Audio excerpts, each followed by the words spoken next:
Okay everyone, here I'll be showing you how to access and use the SEER flow editor. First we'll start by going to www.vasetech.app. Here you can either log in or press sign up to create a new account. This is what the landing page of the SEER flow editor will look like. At the top you will find a global help button that will show you how to get started.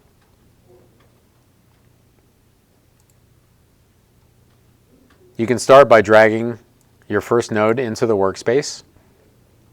Every node will have a settings panel. By pressing the gear, you will pull up that panel. And on every settings panel, you will also have an info button. The info button will show you what to do on the current step. In addition, you can also select each one by left-clicking, and then select multiple by holding down Control and dragging your mouse. And you can utilize and move more than one.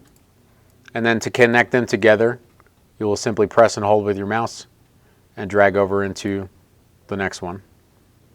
Alright, for further information on how to use SEER Flow Editor, please watch the following videos.